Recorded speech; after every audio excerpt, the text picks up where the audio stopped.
and welcome to our second podcast of this 2016-17 school year. Today I'm excited. I have Drew Stansberry with us, and he is our systems admin. And we're going to talk today. Our topic is on map testing, and we're ramping up to start our fall map testing window coming up pretty soon. So I'm going to just, Drew has a lot to do with setting up that file and the prep and all the way through testing and the support through that. So I think it's a good resource to have today to talk to Drew about that, and we're just going to have some conversations about what it takes to get that ready and then to do the testing itself and what it takes and how much we need. It's a true team. Definitely a team effort. Yes. So just to get started here, let's talk a little bit about the map file prep and when that gets started and the process of what you have to go through to get that ready. Yeah, so we've already loaded one file into the map system. We did that right away when school started. And then this week we're going to actually load another one to catch those new students that have come in, so that'll be good too. So that process, the data team works really hard to get all that done. They pull the file out of PowerSchool, get all the kids in their classes. We convert that a little bit and we upload that to NWEA, and it creates all those kids for the testing session, and then they're able to be tested. So that's the piece that takes, that's why we're getting after folks to get PowerSchool up to date, because as soon as we export that and upload that to NWEA, then any kids, what do we do with the kids that come in the middle there? The kids in between we have to manually add, so we want to be as accurate as we can at the time we upload that. And of course, this first one out of the gates, we're testing right away early in the school year, so it's kind of hard, but we do the best we can to get as many kids up there in the file as possible. Right. And so that's that thing where you need time to plan ahead, but you also need to get it started right away, and it's kind of a catch-22 situation, double-edged sword situation. So you mentioned, so what is the process if I'm a classroom teacher then and I have some kids show up, or how do I get them in there? They show up to my class. Yeah, the best thing to do would be to put in a school dude. That'll get routed to the right people. We'll add those into the map system once they get everything in PowerSchool straightened out, and then they'll be ready to test. So you can do a direct add right into the system. Yep. So excellent. Yeah, just need to know who they are and get it. And the school dude definitely is the way to go on that. Talk to me a little bit about what takes place to get ready for the testing window as far as the hardware and behind the scenes. So that's changed a lot too.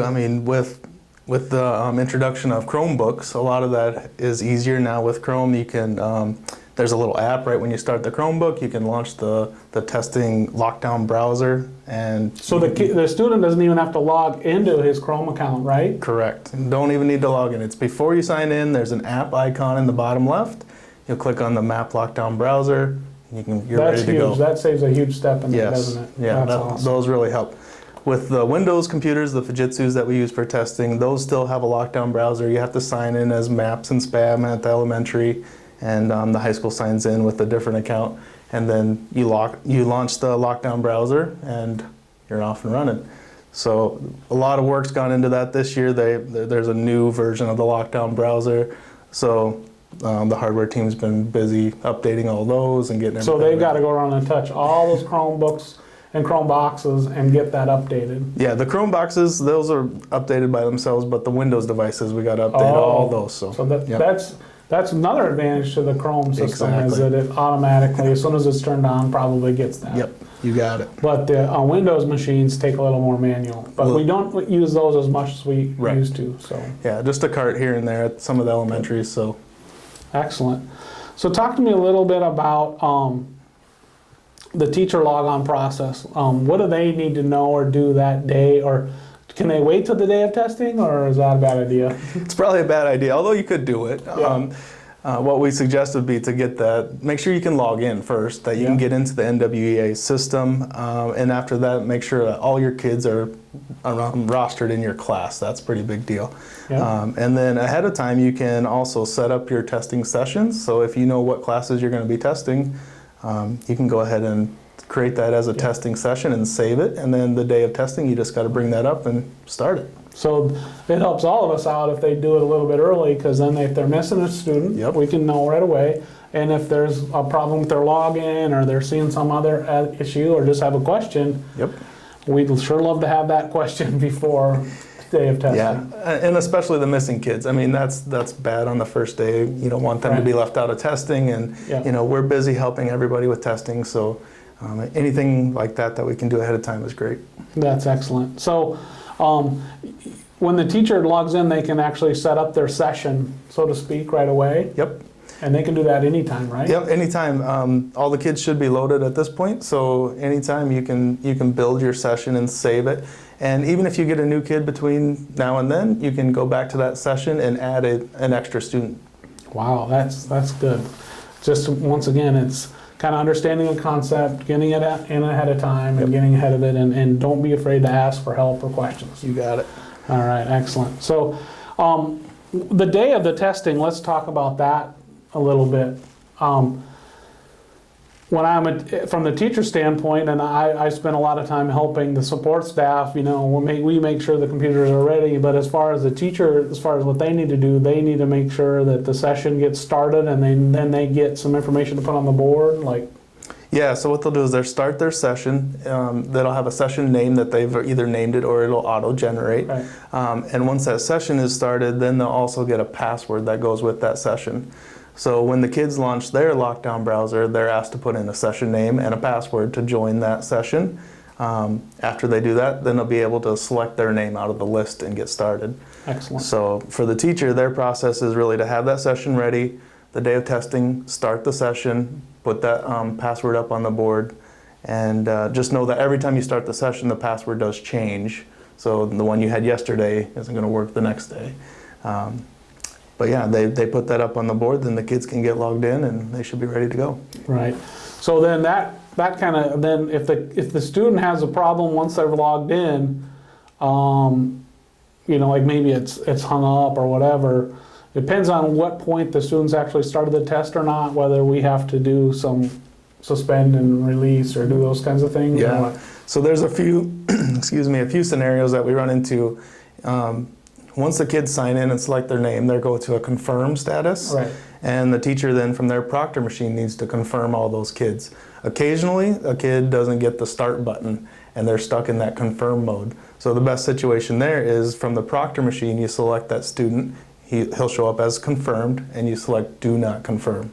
And then that kid can close out and start the process again. And then that teacher's allowed to, is able to confirm them once they're up and going. Typically that solves it. Typically that solves it. The other scenario that you mentioned, the suspend, that's a little more difficult. So if they've already started testing and they get kicked out or their battery dies or whatever reason, you would select that student and choose suspend. That takes them out of the current test. And then if they're going to start again, you select that student a second time and choose test again. Test again. Yep. So it's that's something that's more probably typical that happens, or you know, or sometimes the machine hangs up, or like you said, the battery dies, or some odd thing like that. Yep. And then you have to go in there and actually suspend them and then test again. Yep. So those are the two things. You want to check your proctor screen, and if they're in a testing mode, you have to do suspend and then test again. Yep. And if they're in a confirm mode but stuck, then you got to do not confirm.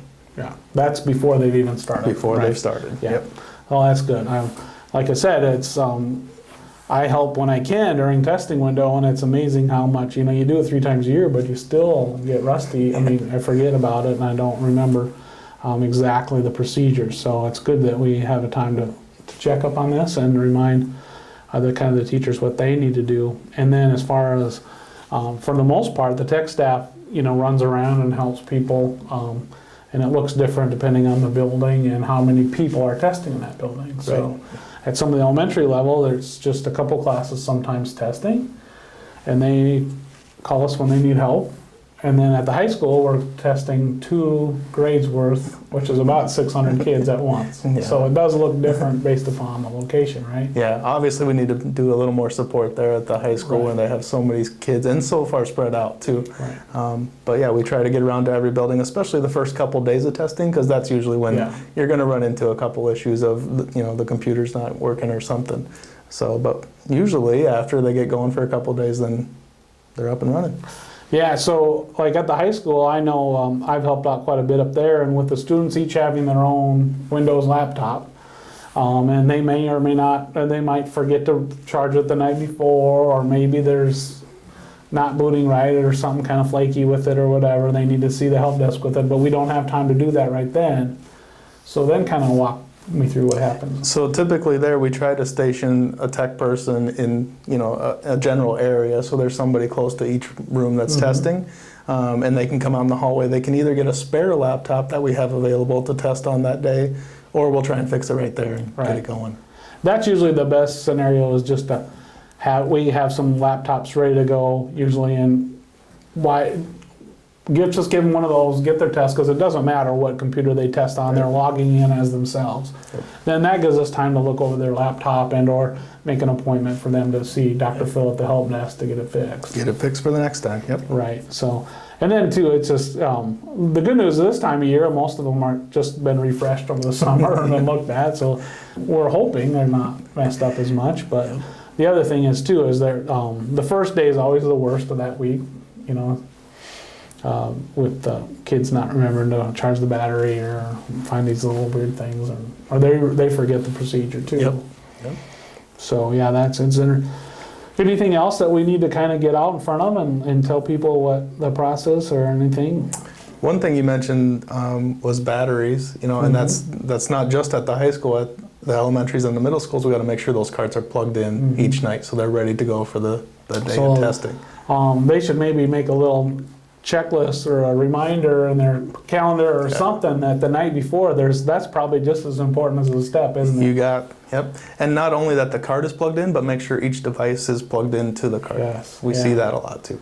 Right, that's good. And usually that doesn't only take a few minutes, right? But it kind of ruins the next day if it doesn't happen. And we try to check them the best we can, but it doesn't hurt to have a second set of eyes look at it. And we can tell the difference already just as we've gotten more and more people used to the culture of doing map testing and the testing in general.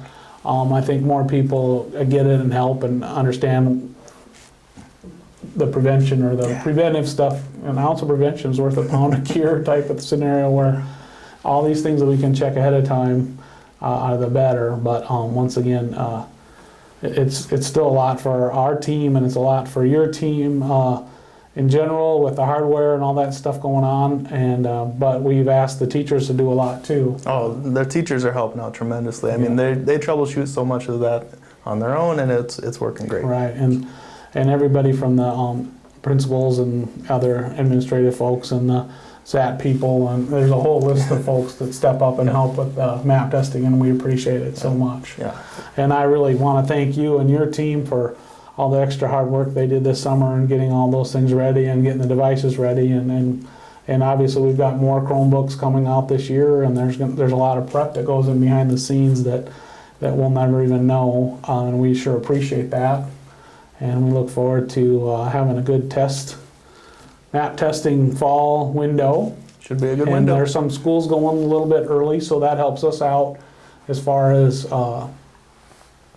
if there's little things that are new with the new upgrade or the bugs or whatever, we need to know them before the whole onslaught comes, basically, right? Yep.